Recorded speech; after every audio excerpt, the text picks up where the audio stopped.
Hello and welcome to the $1,000,000 Message. This is your Fearless Friday message with Kali Brigham calling from beautiful Pensacola Beach, Florida. First of all, I cannot wait to see many of you in the Queen City in Charlotte in just less than a week. Oh my goodness, I will be attending the very last Ruby seminar, but excited to be with the Diamonds because that is my new seminar. So make sure, as always, that you come up, that you say hello, that we get a hug, all the things. Okay, so I wanted to tell you that this past Monday, I had the privilege of sharing the topic that I'm going to talk about today with the legend, Nancy Boucher, and her Boucher Babes. Nancy and I became friends when we both did our very first million back in 2015, and our teams have gone on to do it 5 more times, so 2 6-time $1,000,000 teams together, and we had a Zoom, and Nancy asked me to share, it's a little bit of a spin on my seminar speech from last year about saying yes, and I decided to add a little bit to it, put a little spin on it. I'm going to give you the very shortened version today, and I hope that it blesses you. So I want you to imagine that you have a journal in front of you, and you are going to turn to a new blank page.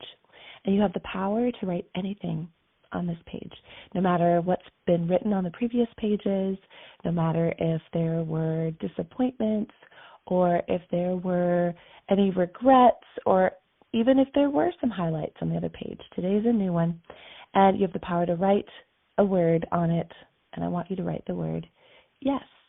And I'm going to give you the 6 most important elements of a yes today. And the first one is a yes is also a no. Every yes closes the door on something else. So be sure to choose your yes with intention. And are you saying to yourself, am I saying yes to what I want most or just what I want now? And will my future self thank me for saying yes today?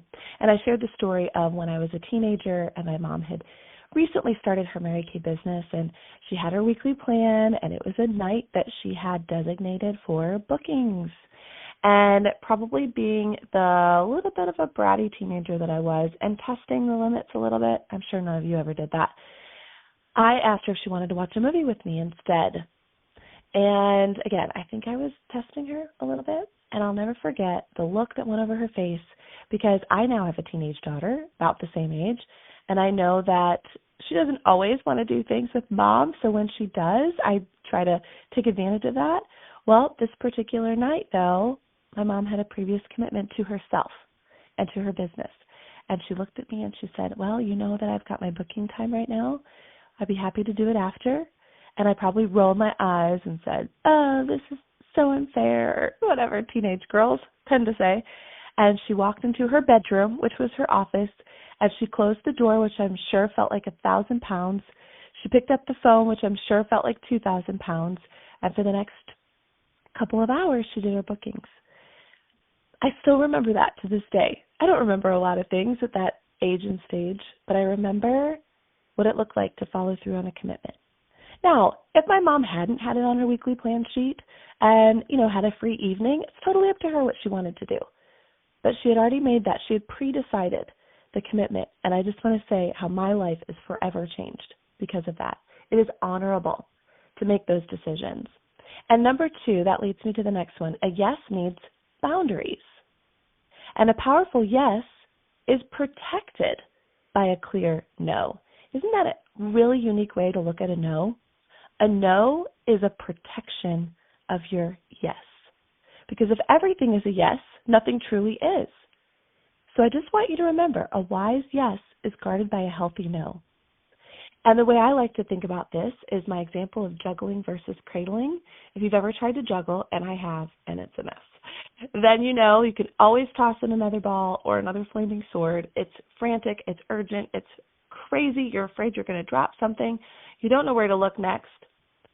Versus juggling. One of my nieces just had her first brand new baby girl this week, and I imagine Reagan holding baby Colby and looking down at her and gazing at her, and her arms can only have room for so much. And if somebody else wants to toss something at her, it's an easy no because her yes is in front of her. So I want you to think about that a yes needs boundaries and no's are the boundaries as well. Okay, next, number 3, a yes should be your best yes. Your yes is unique. It's not your director's. It's not a sister consultant's. It's not even a well-meaning friend. A yes in one season might even become a no in another and vice versa. So I want you to think about what is your best yes for this next year based on your capacity, based on your desires, based on your activity level, based on what you're willing to put in, based on what you're dreaming for. Be true to yourself, Mary Kay said, and to the very best that is in you. Number 4, a yes can and should start small. You've probably heard me say that we don't start strong, we start small. Why? Because tiny yeses add up fast. Small, consistent actions compound powerfully over time. One small yes a day is 365 yeses a year. And studies show that doing something daily, even for just 2 minutes, can begin to change your identity over time. And you're thinking to yourself, I am the kind of person who. So I want you to think about, it doesn't have to be grandiose. I think we mess up this time of year. And we think, well, I did nothing last year, so this year I'm going to do 1,000 things. How about you do one thing, and one thing really well? And what's going to happen is that one thing is going to turn into more. So don't be afraid to have a yes that is small to start. Number 5, yeses can be disguised and are disguised as hard work. Sometimes your yes is dressed up like early mornings, like I'm recording this message, uncomfortable calls, or doing things afraid. And maybe one of the ways to do this is to change the definition of the word discipline. A lot of us don't like that word. We push against it. We revolt against it. What if you changed the word discipline to devotion? Wouldn't that change everything?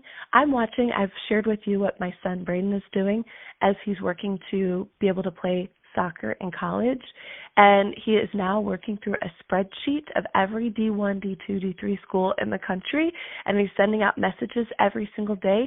Is it because he's disciplined? He's a 16-year-old boy. Is it because he's devoted? 1,000%. He is putting in the work, he's doing the numbers, and interesting results are coming. About 1 out of every 10, and now that he's doing more, actually his numbers are increasing. Isn't that interesting too? Initially about 1 out of 10, now it's about 1 out of 5 schools are emailing him back. Interesting. And number 6, a yes unlocks someone else's yes. When you say yes, you inspire someone else to believe they can too. Yes builds legacy.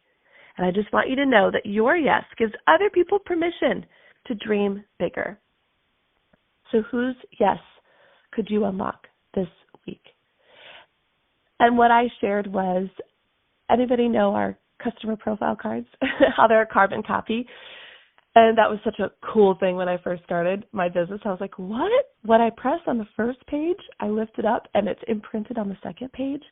And I think that all those years ago, especially on the night when my mom did her booking calls, she was writing yes in her journal, and it imprinted a yes on mine.